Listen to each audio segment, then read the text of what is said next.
বিসমিল্লাহির রহমানির রহিম। আসসালামু আলাইকুম ওয়া রাহমাতুল্লাহ। প্রিয় ভিউয়ার্স, সবাই কেমন আছেন? আলহামদুলিল্লাহ, আমরাও ভালো আছি। গত 2 দিন যাবৎ আমরা মসজিদের কোনো কাজ করতে পারিনি, যেহেতু একটা সাইড পোতা করা ছিল, সেটা কাঁচা ছিল, আর একটা সাইড আমরা খুলে রাখছিলাম। তো দিনের বেলায় আপনারা সবাই জানেন, দিনের বেলায় আমাদের ছেলেরা সবাই কাজে ব্যস্ত থাকে, সবাই নিজের কাজ করে। ওরা অনেকেই রাজমিস্ত্রি আছে, ইলেকট্রিক মিস্ত্রি আছে আমাদের সংগঠনের ছেলেরা। তো ওরা তো দিনের বেলায় কাজ করতে পারে না।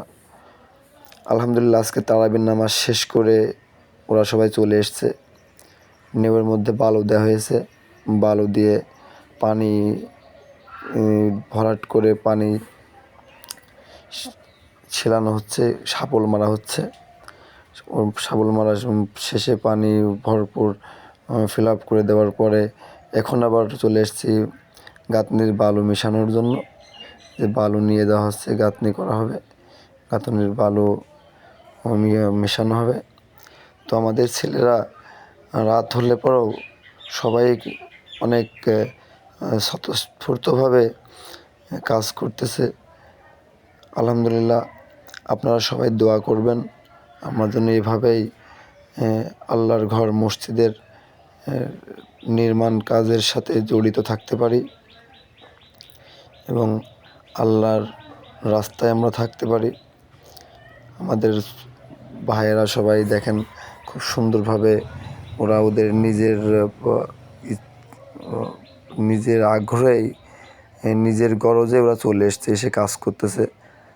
আলহামদুলিল্লাহ, খুব সুন্দরভাবে এরা কাজ করতেছে। আমাদের মসজিদের সাইডের যে টিনের কথা বলছিলাম, আমরা সেই টিনের ব্যবস্থাটা এখন পর্যন্ত করতে পারিনি। কিছু সংখ্যক লোক আমাদের অল্প কিছু আর্থিক সহায়তা করেছেন। সেটাই আমাদের টিনের অর্ধেক, যে টিনটা লাগবে পুরা ঘর ঘিরতে, সেটা অর্ধেক পরিমাণ হবে, আর বাকি অর্ধেক আমাদের নিজেদের ব্যবস্থা করতে হবে। ইনশাল্লাহ সেটা হয়ে যাবে। আর নিচের ফ্লোরে যে ইট আমাদের দিয়েছিল আমাদের একজন দাদা, সেই ইটটা 2000 ইট দিয়েছিল। তো 2000 ইটে শুধু ফ্লোর করার চিন্তা করছিলাম। তো শুধু এখন ফ্লোর করলে তো হবে না, চারি সাইড পোতা করার প্রয়োজন ছিল। তো আমরা চারি সাইডে পোতার ভিতরে ইট লাগাই দিয়েছি। তো ইট লাগানোর পরে এখন ফ্লোর করতে হলে পরে আরও প্রায় 200-500 ইটের প্রয়োজন। তো যেহেতু এখন অনেক রাত, প্রায় 10:30 11টা বাজে, তো আমাদের ভাই ব্রাদারদের ওরা তো তারাবির নামাজ পড়ে চলে এসছে, খাওয়া দাওয়া করেনি। এই জন্য আমরা হালকা পাতলা বিস্কিট পানির ব্যবস্থা করছিলাম। আমাদের এক বড় ভাই দিয়েছে আর কি, বিস্কিট পানির ব্যবস্থা করে দিয়েছে। ওরা সবাই হালকা পাতলা একটু নাস্তা করে আবার কাজ করবে। তো ওরাও একটু অবসর সময় চাচ্ছিল কয়েকজন। তো আবার কয়েকজন বলছে, ভাই অবসর নেওয়ার দরকার নাই, আমরা রানিংয়ের উপরেই নাস্তা করে ফেলি আর কাজ করতে থাকি, যেহেতু কালকে সকালে আবার কাজে যেতে হবে, বেশি রাত করলেও সমস্যা। এজন্য ওরা ওইভাবেই রানিংয়ের উপরেই হালকা পাতলা নাস্তা করতেছে আর কাজ করতেছে। আলহামদুলিল্লাহ, আপনাদের সবার সহযোগিতায় এবং আল্লাহর অশেষ রহমতে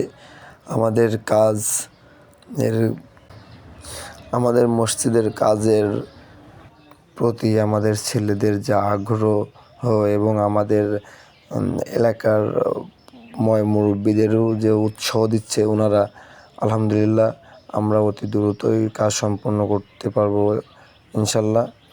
আপনারা সবাই আমাদের পাশে থাকবেন এবং দোয়া করবেন, এবং আগামী ভিডিওতে দেখা হবে। সবাই ভালো থাকবেন, দোয়া করবেন। আল্লাহ হাফেজ।